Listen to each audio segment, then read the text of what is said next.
Share बाजार, ये नाम सुनते ही दिमाग में क्या आता है? बहुत मुश्किल, कंफ्यूजिंग, थोड़ा डरावना, है ना? ज्यादातर लोग ऐसा ही सोचते हैं।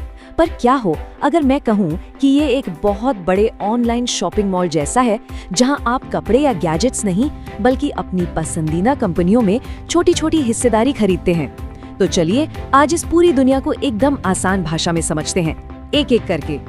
हम इसे 4 आसान हिस्सों में बांटकर समझेंगे। सबसे पहले, ये बाजार आखिर है क्या भला? दूसरा, इसमें कौन लोग शामिल हैं और ये सब होता कहाँ है?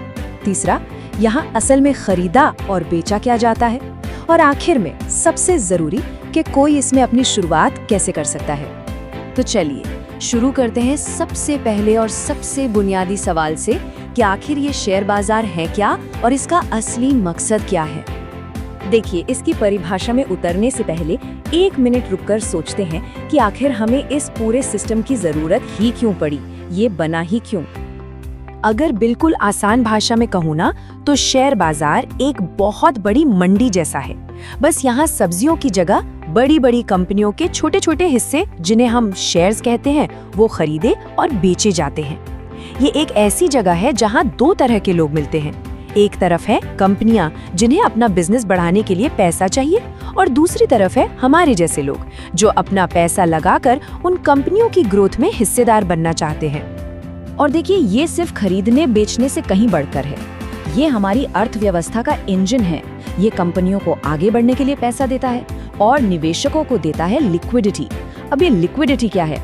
इसका सीधा मतलब है कि आप जब चाहें अपने शेयर्स को आसानी से बेचकर पैसा वापस ले सकते हैं, बिल्कुल वैसे ही जैसे आप एटीएम से कैश निकालते हैं। इसके अलावा बाजार ही तय करता है कि किसी कंपनी की सही कीमत क्या है, और यह हमें ये भी बताता है कि देश की इकोनॉमी कैसी चल रही है। ठीक है, तो अब हमें ये तो पता चल गया कि बाजार क्यों है। अब सवाल ये उठता है कि ये काम कैसे करता है, मतलब इस पूरे इकोसिस्टम में कौन कौन लोग हैं और ये सब होता कहाँ है। अरे, इसकी कहानी तो बहुत ही मजेदार है। आप यकीन करेंगे, ये सब मुंबई में एक बरगद के पेड़ के नीचे कुछ लोगों के साथ शुरू हुआ था। फिर 1875 में बना एशिया का पहला स्टॉक एक्सचेंज BSE। फिर 1992 में बाजार पर नजर रखने के लिए सेबी आया, और 1994 में NSE ने आकर ट्रेडिंग को पूरी तरह से डिजिटल, मतलब कंप्यूटर पर ला दिया। और आज तो ये पूरी दुनिया हमारे मोबाइल फोन में सिमट आई है। अब इस खेल में मोटे तौर पर 3 तरह के खिलाड़ी होते हैं। पहले हैं रिटेल निवेशक, यानी हम और आप जैसे आम लोग। फिर आते हैं DIIs, मतलब बड़े देसी खिलाड़ी जैसे म्यूचुअल फंड्स और इंश्योरेंस कंपनियां जो बहुत सारा पैसा एक साथ लगाते हैं। और तीसरे हैं FIIs, यानी विदेशी खिलाड़ी जो दूसरे देशों से भारत के बाजार में पैसा लगाते हैं। ये तीनों मिलकर ही बाजार की दिशा तय करते हैं। और ये सारा खेल, ये सारी ट्रेडिंग होती कहाँ है? भारत में इसके 2 मेन मैदान हैं, नेशनल स्टॉक एक्सचेंज यानी NSE और बॉम्बे स्टॉक एक्सचेंज यानी BSE, और ये दोनों ही मुंबई में हैं। तो भाई, इन दोनों में फर्क क्या है? BSE को आप समझ लीजिए ग्रैंड ओल्ड मैन। 1875 में बना, एशिया का सबसे पुराना एक्सचेंज, जहां 5000 से भी ज्यादा कंपनियां लिस्टेड हैं। इसका हाल बताता है सेंसेक्स। वहीं NSE है टेक सेवी यंगस्टर। ये 1992 में आया और पूरी तरह से डिजिटल ट्रेडिंग लेके आया। इसका हाल बताता है मशहूर निफ्टी 50। और हाँ, इस पूरे खेल पर नजर रखने के लिए एक रेफरी भी तो चाहिए, है ना? वो रेफरी है सेबी। इसका एक ही काम है, ये पक्का करना कि सब कुछ नियमों के हिसाब से हो, कोई धोखाधड़ी ना हो, और सबसे जरूरी, हम जैसे छोटे निवेशकों का पैसा सुरक्षित रहे। चलिए, अब तक हमने जगह और खिलाड़ियों के बारे में जान लिया। अब समझते हैं कि इस बाजार में असल में बिकता क्या है। ज्यादातर लोगों को लगता है कि स्टॉक मार्केट मतलब बस स्टॉक्स, पर कहानी इतनी सी नहीं है। यहाँ और भी बहुत कुछ है। मोटे तौर पर यहाँ 3 तरह की चीजें मिलती हैं। पहली है इक्विटी, यानी कि शेयर्स। जब आप ये खरीदते हैं तो आप उस कंपनी में छोटे से मालिक बन जाते हैं। दूसरी है डेट, जैसे कि बॉन्ड्स। यहाँ आप मालिक नहीं बनते, बल्कि कंपनी को एक तय ब्याज पर पैसा उधार देते हैं। और तीसरी चीज है डेरिवेटिव्स।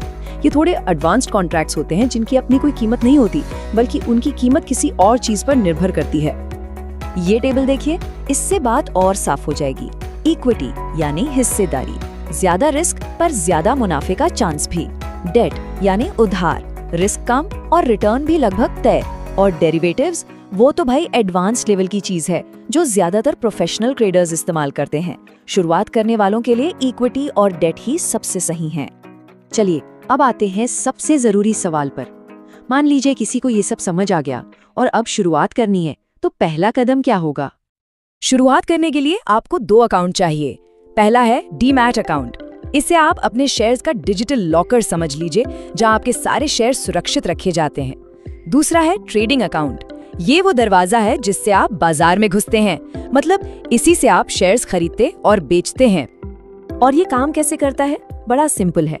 आप अपने ट्रेडिंग अकाउंट से खरीदने का बटन दबाते हैं, पैसा आपके बैंक अकाउंट से कट जाता है और कुछ ही समय में वो शेयर आपके डीमैट वाले लॉकर में आ जाते हैं।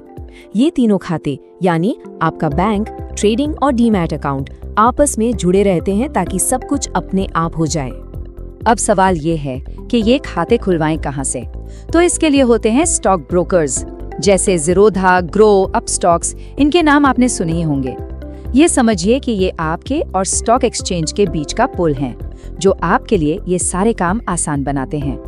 और आखिर में महान निवेशक वॉरेन बफेट की एक बात हमेशा याद रखिएगा। वो कहते हैं, शेयर बाजार एक ऐसी मशीन है जो बेसब्र लोगों से पैसा लेकर सब्र करने वाले लोगों की जेब में डाल देती है।